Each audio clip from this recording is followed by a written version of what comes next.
But Babar I mean अगर आप उनको सिर्फ एक एज एन इंडिविजुअल देखें तो वो आई थिंक कभी भी या किसी भी तरीके से पाकिस्तान के किसी भी फॉर्मेट से जो है वो बाहर नहीं होते।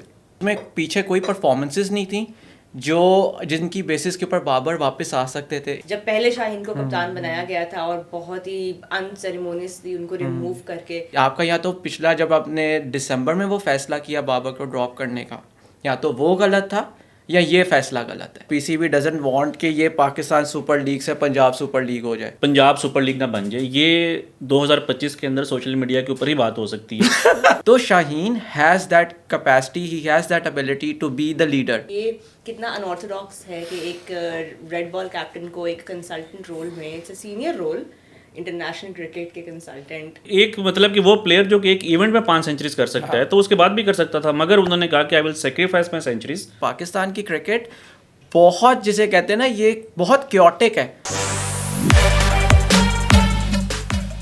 Hello everyone and welcome to another episode of Cricket on Loop. मैं हूँ रोहा Nadeem. We are back with another episode from our studios. We are joined by two very special guests. इनको आप देखते रहते होंगे across social media and whenever Pakistan cricket or world cricket is being discussed, I'm sure you've seen them a lot. एक तो हमारे regular हैं ही, but आज उनके साथ हम एक special guest join कर रहे हैं and we will be talking mainly Pakistan cricket, but also it's hard not to talk about so much else that is happening in world cricket right now. So if you're a Kohli fan, a Rohit Sharma fan, or if you're a Women's World Cup follower as well, you want to know what's going on there, who's going to win, we'll try to bring all of that for you in today's episode. Without further ado, quickly welcoming एक तो हमारे जी regular हैं Mazhar Rashid has joined us back. Assalamu alaikum Mazhar, great to have you. Thank you. Thank you for taking the time out. उनके साथ हमें join कर रहे हैं। इन्होंने मुझे कहा कि सीनियर जर्नलिस्ट नहीं कहना, खाली एहसन कह दो, तो खाली एहसन। अस्सलाम वालेकुम। वालेकुम अस्सलाम। वालेकुम अस्सलाम। मैं जब मज़हर मेरे साथ बैठा है ना तो मैं सीनियर नहीं हो सकता। It's always Mazhar who will be the senior. ये अभी शुरू से इन्होंने मक्खन लगाना शुरू कर दिया, मेरा ख्याल है आगे जाके काटेंगे। देखते हैं वैसे how it goes, but Ehsan, thanks for joining us. Really means a lot to us. Let's start, gentlemen, with the first T20. Lekin before even I touch upon what happened in the match, it's so important to talk about Babar Azam's comeback in the side. Were you anticipating that? क्योंकि जब उनको drop किया गया, Mazhar Asia cup का वो part नहीं थे, और उसके बाद जिस तरह से एशिया कप गुजरा, आपको भी पता है कि फैंस बहुत व्हाट्स द वर्ड, इम्पल्सिव और इमोशनल होके एनालिसिस दे रहे होते हैं कि बाबर को वापस लाएं। क्या बाबर आजम को ड्रॉप करना बनता था, एंड बी इतने शॉर्ट टाइम के बाद कम बैक हुआ है, what changed in this time period? देखिए, चेंज तो कुछ नहीं हुआ। बाबर आजम का जो कमबैक है उसमें रीज़न बाबर आजम की परफॉर्मेंस नहीं है, बल्कि आई थिंक शायद टीम को ये रियलाइज़ हुआ है कि जो बाकी ऑप्शंस थी वो इतनी बेहतर नहीं थी। और आई थिंक हम तो इसके ऊपर कई बार बात कर चुके हैं, कोई हाइंडसाइट नहीं है कि आई थिंक कि उनका ड्रॉप करना भी उनका जो है वो गलत था उस टाइम, और अब ये ठीक डिसीजन है। और आई थिंक कि हमने हमेशा जो बात की है, अगर कभी स्ट्राइक रेट की बात होती भी थी तो वो एक पेयर की बात होती थी कि आप दो सिमिलर टाइप ऑफ जो बैटर्स हैं उनको साथ नहीं खेलना चाहिए। बट बाबर आई मीन अगर आप उनको सिर्फ एक एज एन इंडिविजुअल देखें तो वो आई थिंक कभी भी या किसी भी तरीके से पाकिस्तान के किसी भी फॉर्मेट से जो है वो बाहर नहीं होते।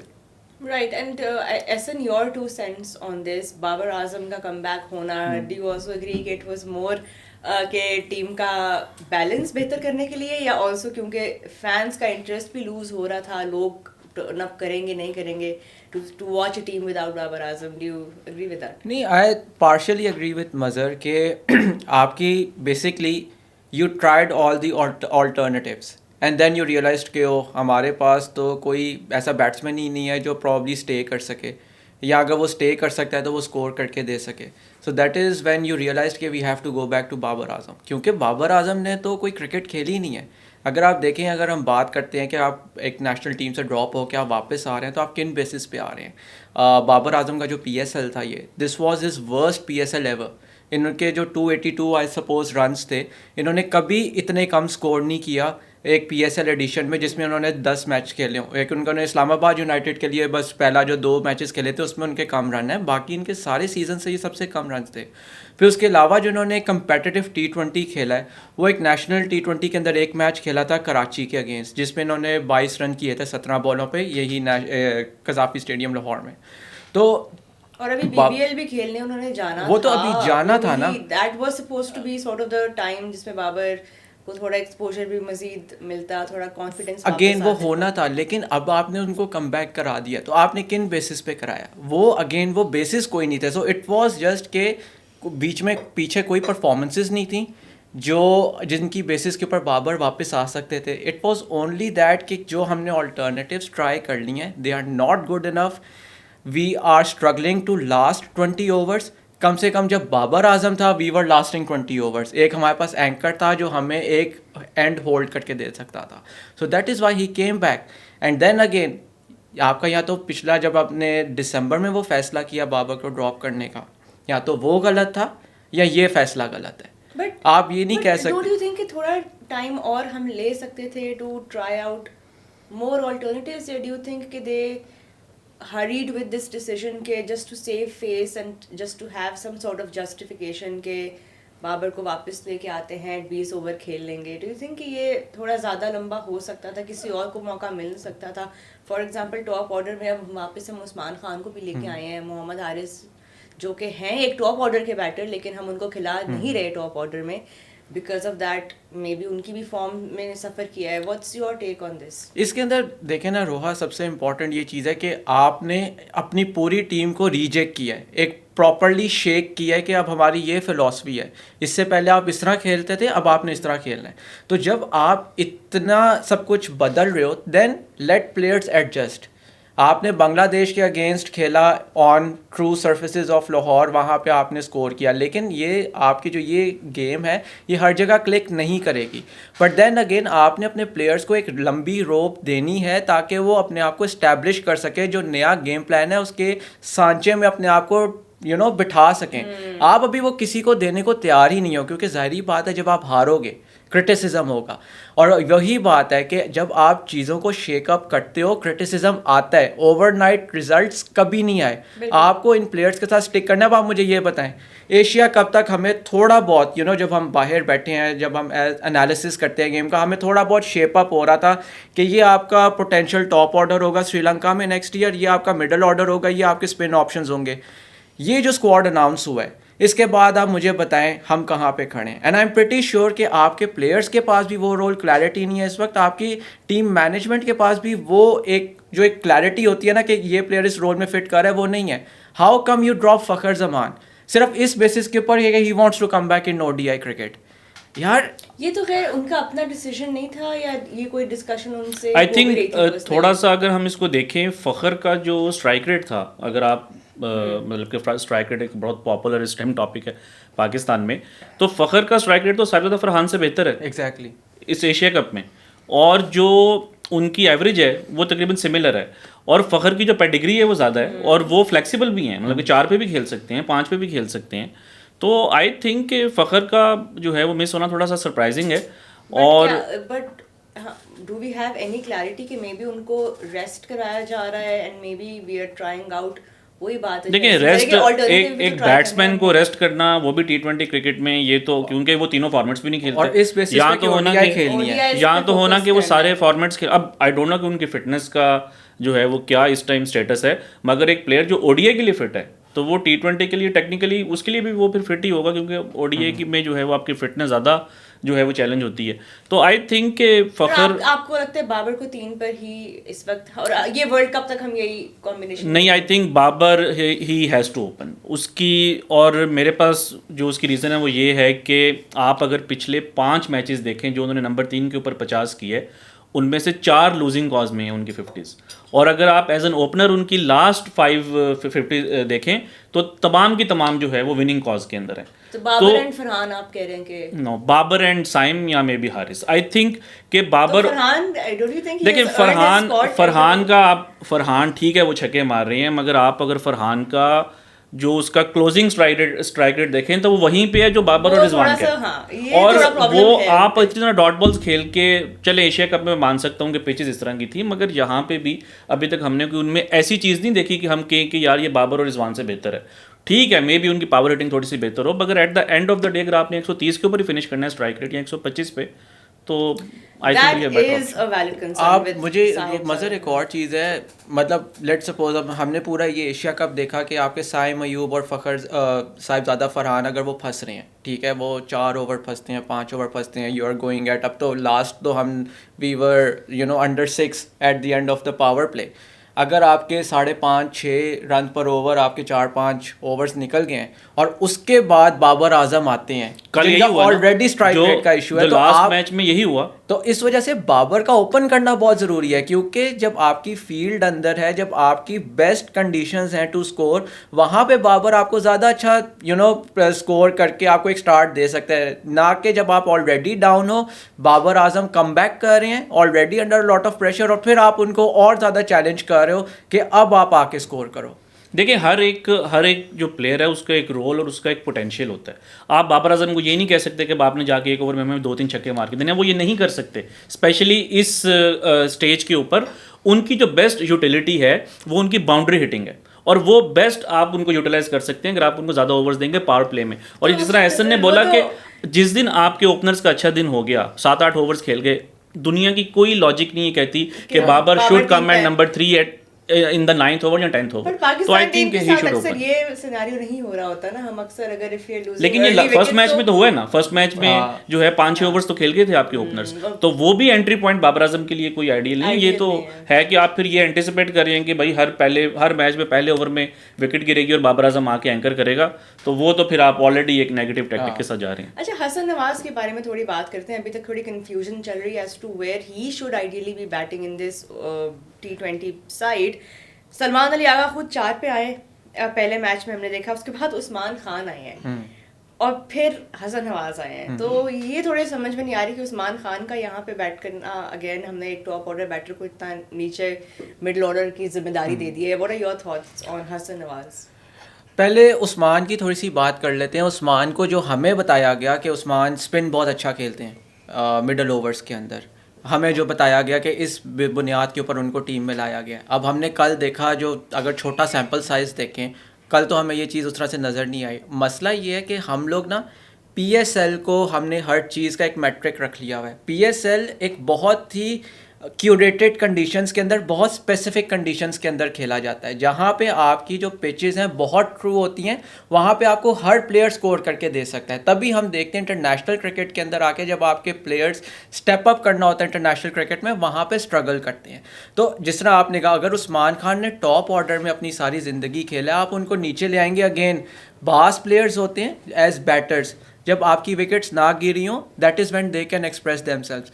लेकिन जब आप अंदर आ रहे हो जहाँ पे 2-3 विकेट्स ऑलरेडी गिर गई हैं, आपका स्ट्राइक रेट भी जो रिक्वायर्ड रन रेट है वो भी आपको 10 एंड ओवर या उससे ऊपर चाहिए, तो वहाँ पे वो कोलैप्स कर जाते हैं। तो आपको अगेन, जब आपके पास एक आपके प्लेयर को आपने नहीं बताया हुआ कि उससे क्या एक्सपेक्टेड है, आप इस तरह से चॉपिंग एंड चेंजेस कर रहे हैं, तो प्लेयर्स भी वहाँ पे अपने आप को एक्सप्रेस नहीं कर सकते। हसन नवाज की जहाँ तक बात है, Hassan Nawaz did really well in middle overs के अंदर इन द PSL। हमने देखिए, वो तो अब अगेन जो हो गया सो हो गया। प्रॉब्ली यहाँ पे अगर टीम का कोई मैनेजमेंट में से आके या कैप्टन आके बैठे, वो ज़्यादा बेहतर एक्सप्लेन कर सकते हैं कि हमने क्यों उनको ड्रॉप किया। प्रॉब्ली हमें ये था कि हमारे हुसैन तलत वो बहुत अच्छा स्पिन खेलते हैं, इस वजह से हमने ड्रॉप कर दिया। तो उनको भी कर दिया अगेन एग्जैक्टली। तो वही मैं आपको बताया ना कि हमारे पास क्लैरिटी नहीं है ना, रोल क्लैरिटी नहीं है। लेकिन हसन नवाज हमने देखा है, वो एक ऐसा प्लेयर है, व्हेन बॉल स्टॉप्स सीमिंग या बॉल ज़्यादा टर्न ना हो, ही इज़ वेरी डिस्ट्रक्टिव। उसके जो आउटसाइड पावर प्ले नंबर्स हैं इस वजह से मैसिव हैं, बिकॉज जब बॉल ज़्यादा टर्न नहीं हो रहा या थोड़ी सी मूवमेंट नहीं है, वो बहुत कमाल हिटिंग आपको करके देगा। डू यू थिंक शाहीन को ODI कैप्टन बनाना now was the right move? Mohammad Rizwan को हटाना, शाहीन को लेके आना। We all remember what happened जब पहले शाहीन को कप्तान बनाया गया था और बहुत ही अनसेरेमोनियसली उनको रिमूव करके दोबारा से बाबर आजम आ गए थे। Once again now he's been given that responsibility. What will be different this time? I think Pakistan में तो कप्तानों को जब भी हटाया गया वो अनसेरेमोनियस ही हुआ है, कभी भी किसी को एक प्रॉपर कोई सक्सेशन प्लान तो नज़र नहीं आता। जिस तरह आपने कहा we don't believe in vice captain, वो यही वजह है कि हम सक्सेशन प्लान नहीं बनाते, क्योंकि वाइस कैप्टन आप जब भी बनाते हो मोस्ट ऑफ द टाइम्स ये एक ट्रांजिशन के लिए बनाते हो, ताकि जब आपका कैप्टन अनअवेलेबल है या आपको पता है कैप्टन जब he will run out of gas this guy will take over. Pakistan में ये अनफॉर्चुनेटली नहीं होता, और ये नहीं कि सिर्फ ये अभी से नहीं है, ये बहुत अरसे से नहीं हो रहा पाकिस्तान क्रिकेट के अंदर। जहाँ तक आपने शाहीन की बात की, देखें when it comes to Shaheen's credentials as a leader, वो उसने बड़े अच्छे इस्टेब्लिश किए हैं, और हमारे पास PSL बहुत अच्छा एक वो एविडेंस है उसका। 4 सीजन्स के अंदर 3 टाइटल्स लाहौर कलंदर्स जीत गई, एक ऐसी टीम जिसको कोई काउंट ही नहीं करता था, a team which was actually becoming a laughing stock of all the fans. उसने जितना कमाल टर्न अराउंड कराया है उनके फॉर्चून्स को, ये एक बड़ी लेजेंडरी स्टोरी है। तो Shaheen has that capacity, he has that ability to be the leader. जो सबसे अच्छी हम उसकी चीज़ देखते हैं, he is not your average fast bowler, वो हर जगह पे जान मारता है। व्हेन एवर इट्स अगर कोई आपने डाइव लगा के बॉल भी रोकनी है, he tries to be the guy के जिसके ऊपर टीम रिलाई कर सके, he tries to be the guy जिसको लोग फॉलो कर सकें। So he has that ability. मसला ये है कि पाकिस्तान के अंदर अब जब उन्होंने शाहीन को कैप्टनसी दी है, उन्होंने उसको अथॉरिटी कितनी दी है। शाहीन को अगर क्या पता है कि 2027 के अंदर क्या उसके पास अभी ये प्लान है कि मैंने 2027 तक कौन कौन से लड़कों को तैयार करना है, मेरे वर्ल्ड कप के कौन से प्लेयर्स होंगे, क्या ये बातचीत शाहीन की पाकिस्तान क्रिकेट बोर्ड के साथ हो रही है? अगर तो हो रही है then this is the right decision. अगर आप वही सीरीज़ बाय सीरीज़ बेसिस पे चलेंगे, कल को आप फिर किसी और को ले आएंगे, कुछ होगा, फिर आप शाहीन को बना दें, आप किसी को भी बना दें, आप माइक गैटिंग को भी ले आएँ, वो भी पाकिस्तान में अच्छा कैप्टन नहीं होगा। आपने अगेन जिस तरह हमने पहले बात की, अथॉरिटी के साथ साथ उनको वो सिक्योरिटी देनी है कि your job is not going anywhere. देखें ना, मुझे आप ये बताएं, आप बड़ा सिंपल सी बात है रोहा, आप पहला सीजन तो you are only adjusting in the team, you are only adjusting in the role. ये हर जगह होता है। आप कोई कॉर्पोरेट में नई नौकरी शुरू करें, आप कुछ भी करें, आप तो पहले 6 महीने एडजस्ट हो रहे होते हैं। तो आप पहले 6 महीने की बेसिस के ऊपर, अगेन जिस हमने सलमान आगा का भी कहा, आप उसके ऊपर नहीं ड्रॉ कर सकते कि ये कैसा है। But and Pakistan, then again Pakistan की क्रिकेट बहुत, जिसे कहते हैं ना, ये बहुत क्योटिक है, इसमें स्मूथ ट्रांजिशंस नहीं होती। नया कैप्टन ने आके नई फिलॉसफी लेके आनी है, सब कुछ नया नया नया करना है। And it also affects the morale of the team and the players, because वो ही है कि इतनी frequent changes हो रही हैं कैप्टनसी के कि who are they supposed to follow, और किसका स्टाइल ऑफ प्ले फॉलो करना है। अब सर रिजवान हटे हैं अभी कप्तानी से, अभी ये रूमर चल रहा है कि उन्होंने सेंट्रल कॉन्ट्रैक्ट भी साइन करने से मना कर दिया है बिकॉज ऑफ द डिमोशन। ये कहाँ होता है दुनिया में? जो चीज़ें यहाँ पे होती हैं। वही तो मैं कह रहा हूँ ना, पाकिस्तान क्रिकेट तो बहुत यूनिक है, ऐसी चीज़ें बाकी जगह पे नहीं होती। हम अब जिस तरह हम शुभमन गिल की बात कर लेते हैं कि जी उन्होंने टेस्ट कैप्टनसी संभाली, आप मुझे बताएं इंडिया की टीम जो अभी इंग्लैंड गई थी और उससे जो पिछली टीम थी उसमें कितने चेंजेस थे? ठीक है, आप मुझे बता दें। यहाँ पे तो आपकी एक T20 सीरीज़ के अंदर और दूसरी T20 सीरीज़ के अंदर 16 बंदों के स्क्वाड में 8 चेंज होते हैं, मैच बाय मैच। तो अगेन तो इस वजह से वो बहुत, आपने जहाँ तक टीम ड्रेसिंग रूम की बात की, एनवायरनमेंट की बात की, ऑफ कोर्स वो इम्पैक्ट होता है। टू से कि उसका कोई इम्पैक्ट नहीं होता लीडर बदलने से, बैकरूम स्टाफ चेंज होने से, that's I don't by that.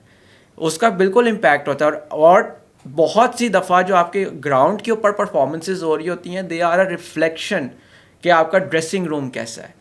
Pakistan की अगर 2019 में, 20 में, 21 में, 22 में हमने परफॉर्मेंसेस देखी, कुछ हमें कंसिस्टेंसी या स्टेबिलिटी नज़र आ रही थी, उसका बहुत बड़ा फैक्टर था कि Babar Azam was your 3 format captain.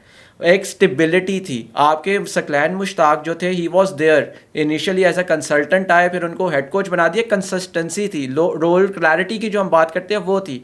जैसे ही 2023 के बाद आपने वो चीज़ें हटाई, आप देखें अब आपकी टीम कहाँ खड़ी है। Absolute chaos, there's no other way of expressing it। मैंने उस दिन ट्विटर पे भी ये लिखा था that we just need, it would be nice to have one day, just 24 hours where nothing bizarre happens in Pakistan cricket। Wouldn't that be nice कि हम हर, अभी ये पिछला वीक भी इतना इवेंटफुल चला है, PSL रिलेटेड इतनी चीज़ें जो हैं वो डिस्कस हो रही हैं, ऊपर से फिर शान मसूद वाली जो अपॉइंटमेंट Yeah. थी, I want to know your take on that appointment also Mazhar, कि ये कितना अनऑर्थोडॉक्स है कि एक रेड बॉल कैप्टन को एक कंसल्टेंट रोल में, it's a senior role international cricket के कंसल्टेंट, ये कितनी दफ़ा दुनिया में ऐसा होता है? देखिए, ये तो पहली बार ही है कि आप किसी को, एक होता है कि पास्ट में हमने देखा है कि कोई कैप्टन है तो उसकी सिलेक्शन कमेटी में कोई सही होती है या वो मेंबर होते हैं सिलेक्शन कमेटी के, विच मेक सेंस।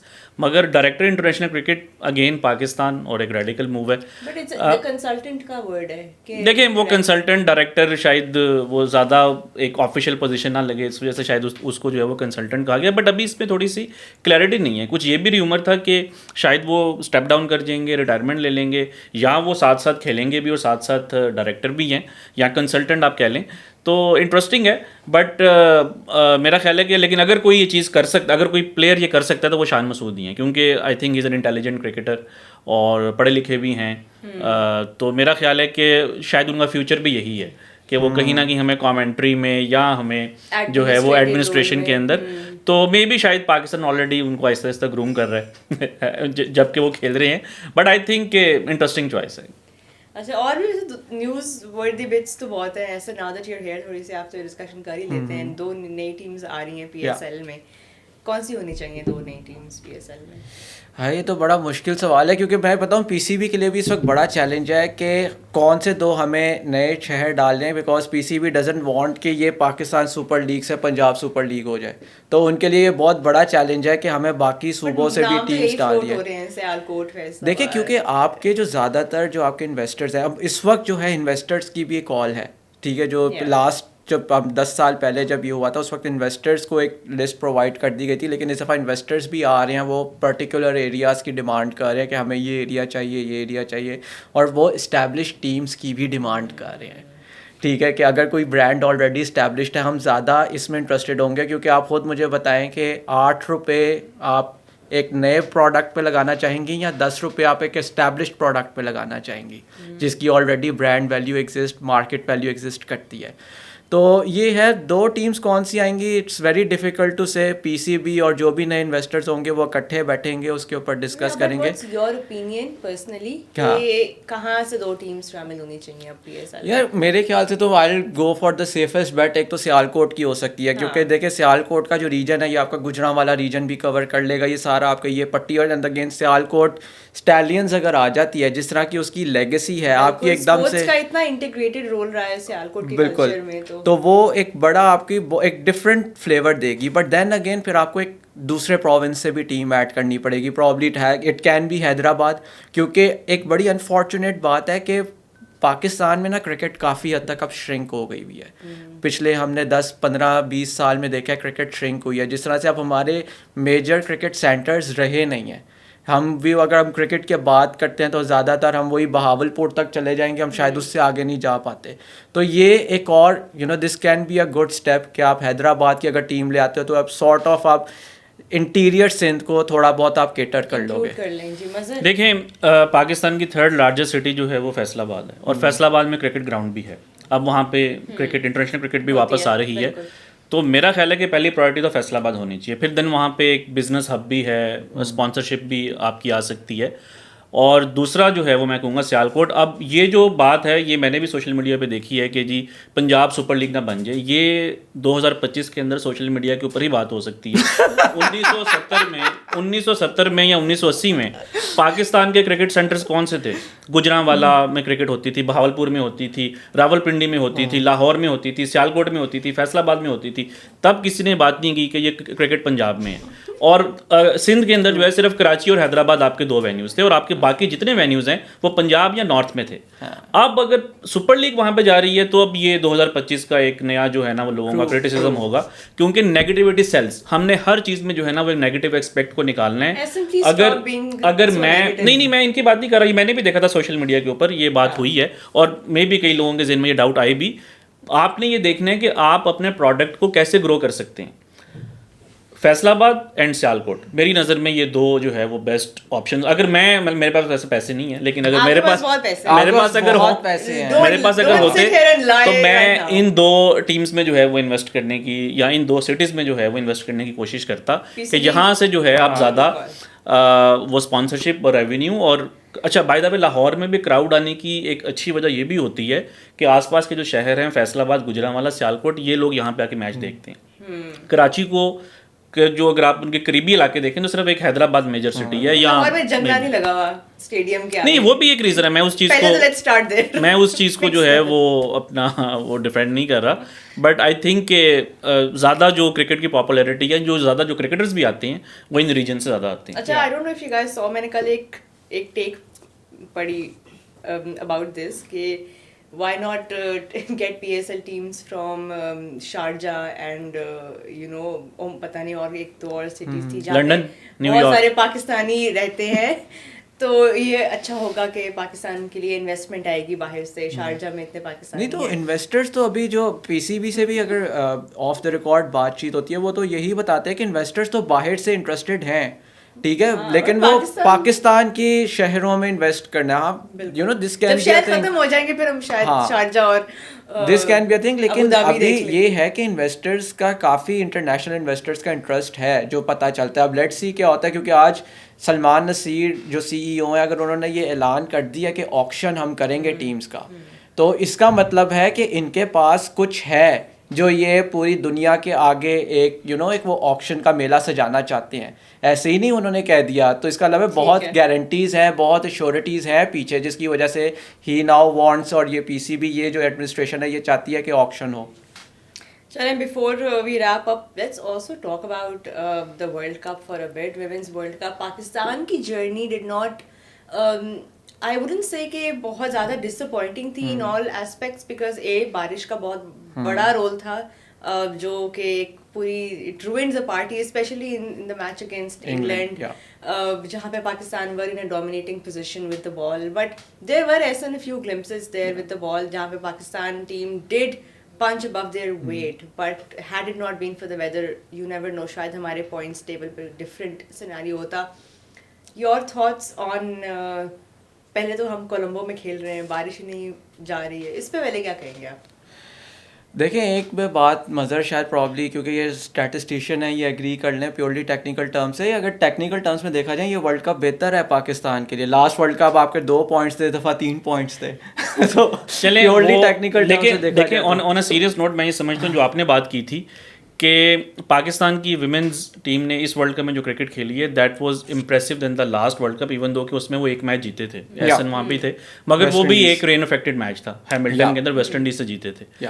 आप इसमें कोई जीत नहीं सके, मगर जिस तरीके से पाकिस्तान ने ऑस्ट्रेलिया को टफ टाइम दिया, जिस तरीके से पाकिस्तान ने इंग्लैंड को टफ टाइम दिया, और भी जो कुछ इसमें ग्लिम्सेस हमने देखे हैं, I think I am very hopeful कि पाकिस्तान के ये जो प्लेयर्स हैं, ये मैं हमेशा ये बात करता हूँ कि पाकिस्तान की विमेंस टीम एक यंग टीम है।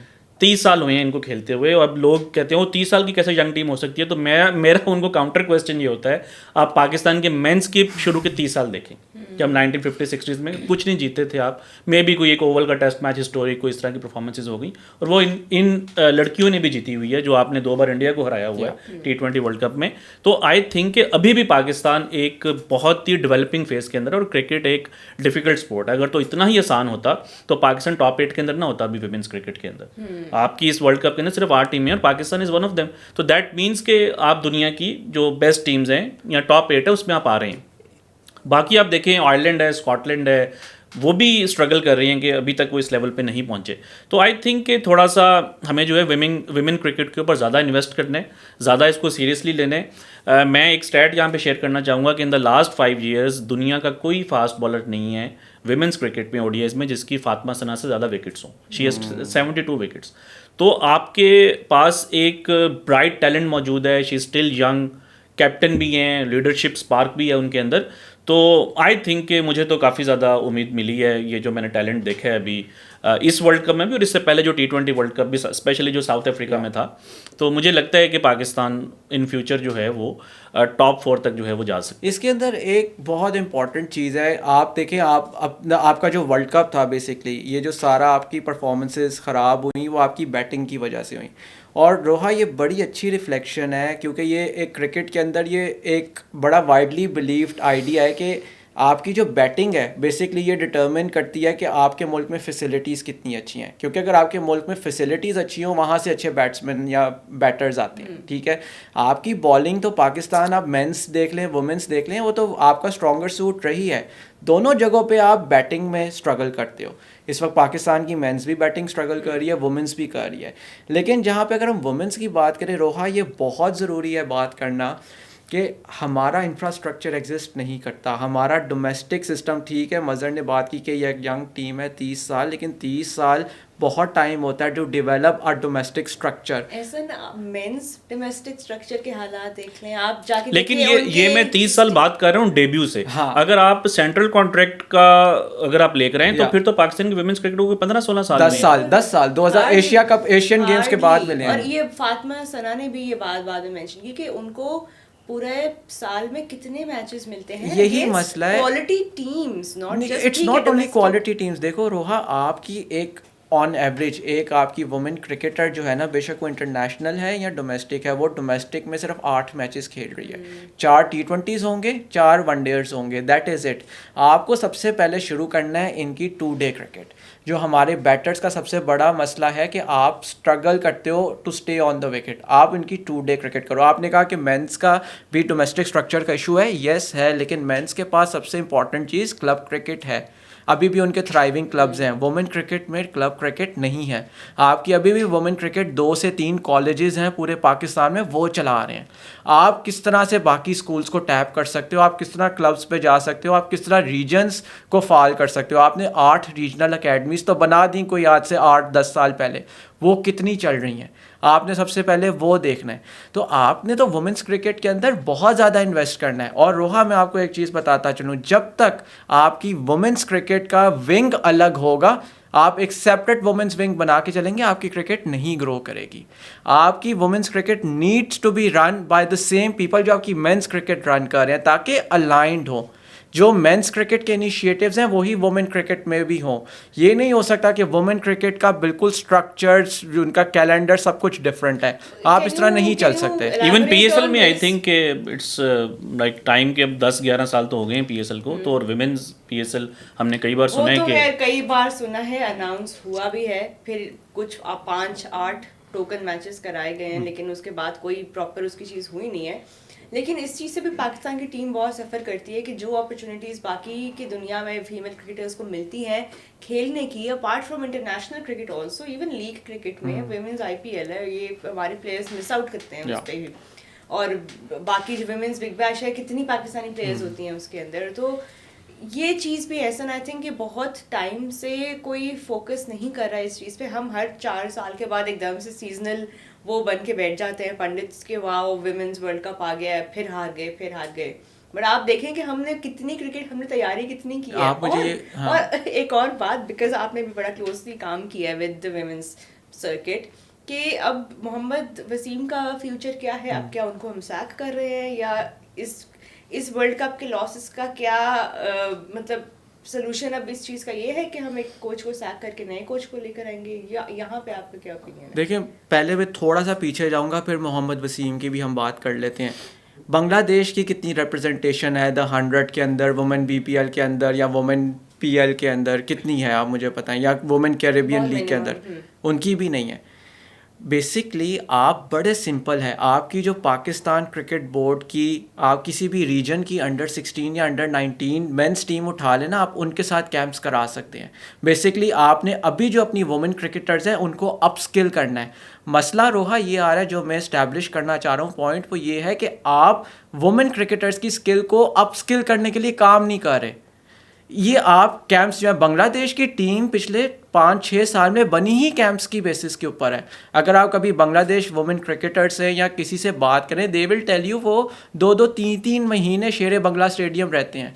वो वहाँ पे सिर्फ कैंप्स कर रहे होते हैं, और यही होता है कि वो बॉयज़ टीम के साथ खेल रहे हैं। उनके अगर अनऑफिशियल जो डोमेस्टिक क्रिकेट हो रही है वहाँ पे बॉयज़ की टीम है, अंडर 16 की या 17-19 की टीम्स उनके साथ खेल रहे हैं, बिकॉज एक अंडर 19 का जो लड़का है, जो सिस्टम का लड़का है, वो बहुत इस्टेब्लिश्ड प्लेयर होता है। आप उसके अगेंस्ट खेलेंगी, यू विल ग्रो। तो ये तो पाकिस्तान क्रिकेट बोर्ड ने देखना है ना कि हम अपनी वुमेन क्रिकेटर्स को अपस्किल कैसे कर सकते हैं। मेरा यहाँ पे ये है कि इनके ऊपर वो पिछले 4 साल में काम ही नहीं हुआ। जो 2022 का वर्ल्ड कप था उसके बाद से तो आपने कुछ किया ही नहीं डेवलपमेंट के लिए, और तभी आपके ये रिजल्ट है। हम फातिमा सना की बात करते हैं, ये तो प्योर टैलेंट है। फातिमा सना जब 2019 या 17 में आई थी तब भी वो ऐसे ही बॉल कर रही थी। डियाना बेग भी इसी तरह ही बॉल करती है। मुझे आप बता दें कितने कोचेस आप कह सकते हैं डियाना बेग या इन्होंने फातिमा सना के साथ काम किया है। तो आई अगेन थिंक थोड़ा सा जो है ब्रॉडर स्केल पे सोचने की ज़रूरत है। बहुत हम अभी एक वर्ल्ड कप के बेस पे, लेकिन बहुत मैक्रो लेवल पे काम करने की मैक्रो ज़रूरत एंड है। माइक्रो एज वेल, क्योंकि आपने जिसे कहते हैं प्लेयर डेवलपमेंट के ऊपर भी काम करना। अगेन जिस तरह आपने कहा यही होगा। सबसे पहले तो देखिए मैं आपको बताऊँ, वुमेंस क्रिकेट को इम्पोर्टेंस मिलना इसलिए शुरू हुई, इसके अंदर पाकिस्तान का या पाकिस्तान क्रिकेट बोर्ड का कोई कमाल नहीं है। इसके अंदर कमाल आईसीसी का है, जिन्होंने वुमेंस चैम्पियनशिप अनाउंस की आज से कोई कितना 8-10 साल पहले, जिसकी वजह से अब आपके ऊपर बाइंडिंग है कि आपने 6 टीम्स के साथ 2 या 3 साल के 8 सीरीज हैं, वो साइकिल में 8 सीरीज होती हैं। अब 8 हो गई हैं। जब तक मैं था तब 6 थी। तो आप देखें वाइस उन्होंने आपको बाउंड कर दिया कि आपने 4 साल के अंदर 8 टीम्स के साथ खेलना ही है। 4 को आप होस्ट करोगे, 4 के अगेंस्ट आप अवे खेलोगे। इस वजह से आपकी वुमेंस क्रिकेट को रेलेवेंस मिलना शुरू हुई। तो इसके अंदर क्रेडिट आईसीसी को जाता है। फिर अब आपके, क्योंकि आईसीसी का जो ये साइकिल है जिसके अंदर आपने हर साल कोई ना कोई एक वर्ल्ड इवेंट रखा हुआ है, तो आपकी वुमेंस क्रिकेट की डिबेट अलाइव हो गई। वरना हमें तो पता ही नहीं था। आपने मोहम्मद कमर्शियली बहुत it has become a viable product. जो पहले एक डिबेट ये थी कि no was watching the women's cricket, अब वो चीज़ बिल्कुल आपने इंडिया में देखा किस तरह का रिस्पॉन्स आया है कमर्शियली। अभी तक का ये सबसे बड़ा वर्ल्ड कप था in terms of viewerships, in हर कमर्शियल एस्पेक्ट से। और लेकिन ये उसके भी पीछे वुमेन पीएल का भी बहुत बड़ा हाथ था। बड़ा हाथ। WPL उन्होंने पिछले 2 सीजन हो गए हैं, वहाँ पे पहले भरे क्राउड्स। जब वुमेन पीएल से क्राउड्स भरे तो फिर लोगों को एपिटाइट आई उस चीज़ की। पाकिस्तान के अंदर अभी ये कुछ नहीं हो रहा। हमें तो बिल्कुल बेसिक से स्टार्ट करना हमारी है। तो अभी इनिशियल कॉन्वर्सेशंस भी अभी शुरू नहीं हुई हैं टुवर्ड्स वुमेन्स लीग। और फिर आपने मोहम्मद वसीम की बात की, जिसके ऊपर मैं आना चाहता हूँ। वो ये कि आप कितने कोचेस को सैक करेंगे, मुझे आप ये बताएं। आप वुमेन क्रिकेट के अंदर तो ऑन एवरेज हर साल बाद एक कोच सैक हो रहा है, तो आप कितने कोचेस को सैक करेंगे। अब आपने मोहम्मद वसीम को अगर आपने रखा है, आपने उनको T20 वर्ल्ड कप दिया, आपने उनको एशिया कप दिया, T20 आपने ये दिया। आई थिंक अगर तो आपके, और अगेन जब तक अपना स्ट्रक्चर सही नहीं करेंगे, आप नीचे काम नहीं करेंगे, ऊपर आप जो मर्जी कोच ले आए, आपके प्लेयर्स का वो स्किल सेट ही नहीं होगा और आपके पास वो रिजल्ट्स नहीं होंगे। So that is what PCB needs to decide. Reactions हैं जो कि अभी थोड़ी देर तक चलेंगे और फिर सेटल डाउन हो जाएंगे और फिर ये साइकिल दोबारा शुरू होगा।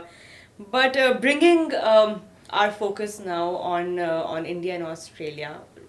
ऑस्ट्रेलिया में सीरीज इस वक्त खेली जा रही है एंड bidding farewell from Australia one last time in the format Virat Kohli and Rohit Sharma, and what a way for them to sign out. Series नहीं जीत सके, एंड में एक consolation win ज़रूर मिली इंडिया को इन दोनों की तरफ से, and it looked like that typical Rohit Kohli partnership come to life in a very poetic way. What are your thoughts on the way that they have signed off now? देखिए ये official है कि they will not play in Australia again. I mean Sharma ने अगर तो लिख दिया ना कि उनकी एक वो तो पिक्चर थी, बट आई थिंक जितनी ये 2 टीम्स आपस में खेलते हैं तो आई वोंट बी सरप्राइज कि कोई वर्ल्ड कप से पहले या किसी इवेंट से पहले कोई एक और सीरीज ये रख लें। बट आज एक लग यही रहा जो आपने पॉइंट आउट किया कि मे बी उनका आखिरी मैच था।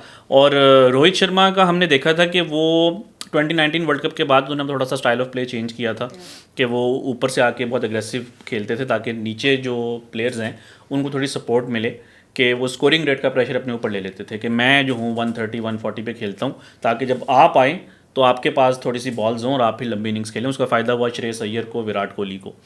और कुछ इस तरह की इनिंग्स थी जिसमें कि रोहित ने, वो जो पुराना रोहित शर्मा था वो हमने उनको देखा था। वर्ल्ड कप का 23 में एक मैच था इंग्लैंड के अगेंस्ट शायद, तो और अब हमने ये देखा कि क्योंकि टारगेट थोड़ा जो है वो कम था, तो उन्होंने कहा ठीक है कि मैं आराम से जो है इसको चेस करता हूँ, और now is number 1 in the rankings as well. Yeah. तो अभी भी उन्होंने दिखाया है दोनों प्लेयर्स ने कि भाई उनमें अभी जो है वो काफ़ी एनर्जी है, और मे बी हम उनको 2027 वर्ल्ड कप तक देखें। और मेरा ख्याल है कि अगर ये दो प्लेयर्स उस वर्ल्ड कप में होते हैं तो उसकी जो व्यूअरशिप है या जो उसकी ऑडियंस है वो that will be That would extraordinary. be something else. Yeah. Ehsan, what are your thoughts? आपने तो you've also met Kohli and Sharma, Yeah, right? yeah. जब आप पाकिस्तान टीम के साथ थे, how was that experience for you when you met them? Rohit Sharma वाला experience पे तो मैंने लिखा भी है, सो गो टू माय सबस्टैक और वो जाके आप आर्टिकल पढ़ें, ठीक है? Interesting plug. क्योंकि actually I got to spend a lot of time, not a lot of, like 20-30 minutes with Rohit Sharma. जब हम 2023 वर्ल्ड कप के लिए गए हुए थे तो वापसी पे कैप्टन डे पे I got to spend time, so it was, I mean, growing up I was a Rohit Sharma fan.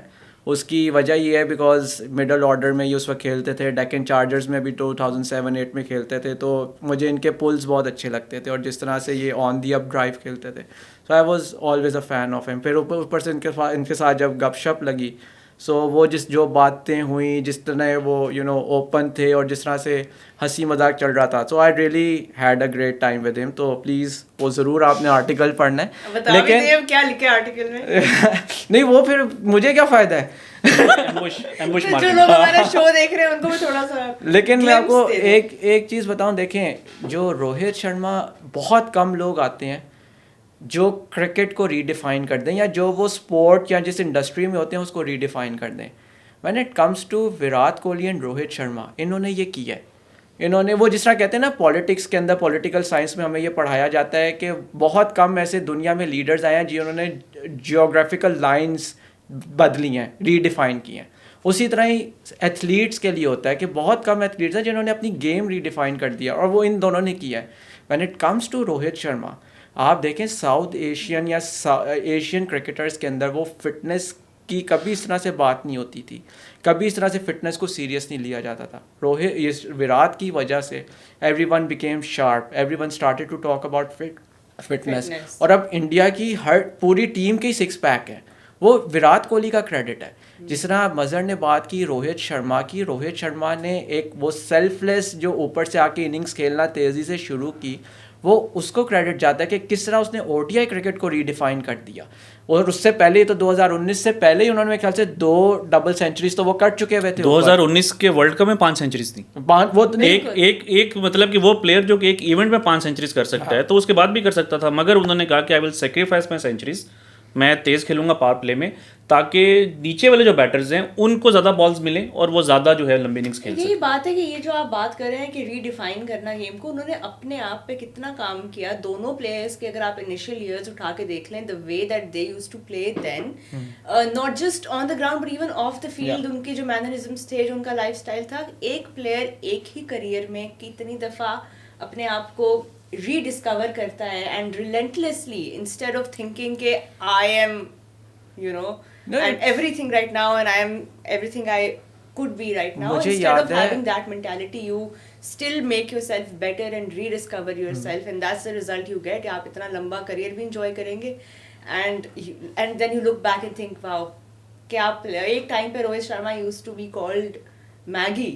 That used to be his nickname because because he would come out to bat and it would only last 2 minutes. देखें इसके अंदर आप ये इस context में ये चीज़ भी कितनी इंपॉर्टेंट है कि आपने जब एक टैलेंट को आइडेंटिफाई कर लिया तो आपने उसको बैक करना। तो वो जो आपने जो बात की वो बहुत लंबा अरसा था, वो कि कितना 1-2 साल नहीं था, हाँ। 4-5 साल था कि उनका बैटिंग ऑर्डर जो है वो डिफाइन नहीं हो रहा था, कभी नीचे जा रहे हैं कभी ऊपर जा रहे हैं। लेकिन जो उन्होंने 2007 के T20 वर्ल्ड कप के अंदर जो उन्होंने इनिंग्स खेली थी, या उससे पहले जो अंडर 19 वर्ल्ड कप था, तो लोगों को नज़र आ गया था कि भाई ये आपका फ्यूचर है। तो इस वजह से उनको बैक किया गया, और ये आई थिंक एक मैसेज है सबके लिए कि टैलेंट को आपको फिर बाज़ वक़्त बैक करना पड़ता है। और एक और इंटरेस्टिंग बात यह है कि 2019 में जब रोहित की पीक थी, उन्होंने वर्ल्ड कप में 5 सेंचुरीज कर दी, तो वो विराट कोहली की भी पीक थी। और मुझे याद पड़ता है कि एक इंडिया के अंदर मैच था शायद 2019 या 2020 में, अराउंड कोविड या उससे पहले, तो उसमें रोहित शर्मा ने एक सेंचुरी की और विराट कोहली कैप्टन थे, उन्होंने बोला कि he is the number 1 ODI batter right now. तो उन्होंने मतलब कि विराट कोहली जिसको दुनिया नंबर 1 कहती है, वो नंबर 1 बैट्समैन कह रहा है कि नहीं, रोहित शर्मा इज नंबर 1। तो they had like 2 all time greats batting together in the इसके सेम अंदर ना टीम। एक मैं अभी बात हुई करने लगा था, आज से मुझे याद पड़ता है 10 या 12 साल पहले का एक वो नासिर हुसैन के साथ विराट कोहली का मास्टर क्लास है और ये वो टाइम है जब Virat Kohli was the king ODI cricket के अंदर। मतलब विराट कोहली वो ही वॉज ब्रैश, वो इन योर फेस एटीट्यूड और स्कोर पे स्कोर किए जा रहा था। उसमें उसने नासिर हुसैन के साथ, आई स्टिल रिमेंबर, वो नेट्स में खड़ा हुआ है और वो ये बात कह रहा है कि जब भी मैं नेट में आता हूँ मेरी कोशिश ये होती है कि अगर मैं 0.1% भी यहाँ से कुछ सीख के निकलूँ तो वो जो एवोल्यूशन है दैट कंटिन्यूज। बिकॉज मैं आपके शो पे भी आके बहुत दफ़ा ये बात कर चुका हूँ कि जब आप इंटरनेशनल क्रिकेट के अंदर स्टैगनेट हो जाते हो ना, बाकी आपसे आगे निकल जाएंगे।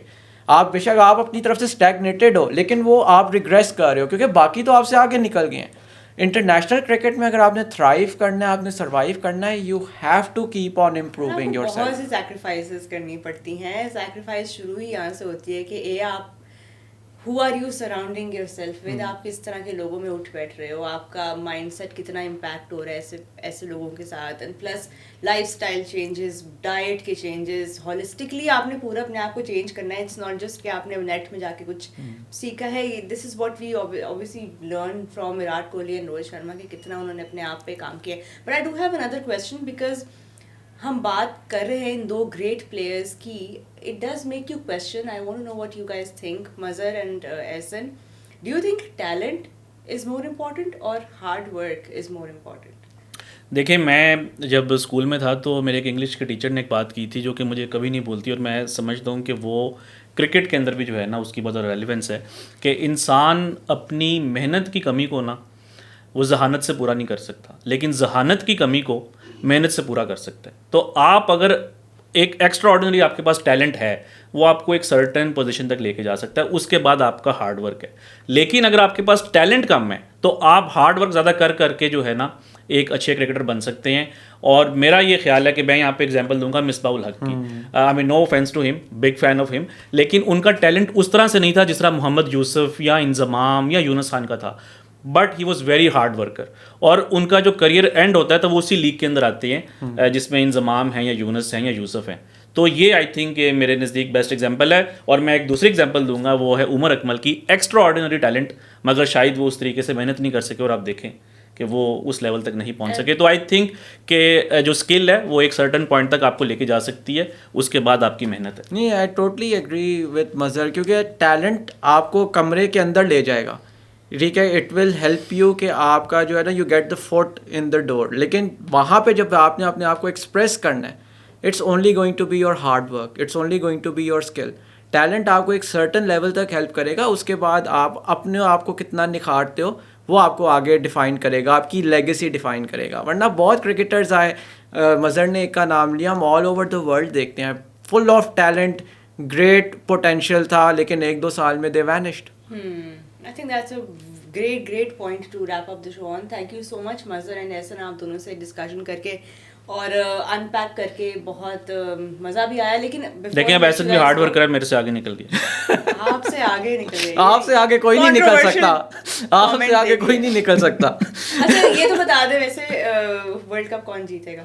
कौन से वाला? इतने वर्ल्ड कप हो रहे हैं। विमेंस वर्ल्ड कप का विनर देखें, अब मुझे अभी साउथ अफ्रीका ने बड़ा सरप्राइज़ किया। अब हम उसको स्कोर कार्ड नहीं देख सकते, बट लॉरा वुल्फार्ड ने जो आज इनिंग्स खेल दी है 169 की, इनक्रेडिबल। तो मुझे लग रहा है कि साउथ अफ्रीका तो एक फ़ाइनल में आई गई। और कौन जीतेगा मुझे नहीं पता, मैं आपको अपनी दिल की ख्वाहिश बता सकता हूँ कि I want South Africa to win, क्योंकि उन्होंने उनके साथ जितने हार्ट ब्रेक्स अभी हुए हैं रिसेंटली, 2 बार T20 वर्ल्ड कप फाइनल में, और आई थिंक कि क्रिकेट के अंदर भी एक अच्छी बात होगी अगर एक नया विनर आएगा। नहीं, देखिए मैं आपको बताऊं, जब से पाकिस्तान टीम नॉकआउट हुई है उसके बाद से यहाँ पे टेस्ट शुरू हो गए, I could not really view the world cup, so I will go with the safest bet which is Australia. So I think probably they will end up, but I think Australia को अगर कोई team हरा सकती है तो वो India ही है, और उन्हीं का सेमीफाइनल हो रहा है। अभी रिसेंटली जो इनकी वनडे सीरीज हुई थी बिफोर द वर्ल्ड कप, उसमें इंडिया ने बहुत टफ टाइम दिया था। तो आई थिंक टीम हमेशा फेवरेट्स रहती है, तो I think India south Africa का जो फाइनल है ना वो एक ज़्यादा अच्छा स्पेक्टेकल हो सकता है। चलें, thank you so much for joining us, and आप लोगों का भी बहुत शुक्रिया for watching another episode of Cricket on Loop. Before we sign off, make sure that you have subscribed to Cricket's YouTube channel and you're following us across social media platforms as well. अपना बहुत ख्याल रखिए. Thank you for watching. Goodbye.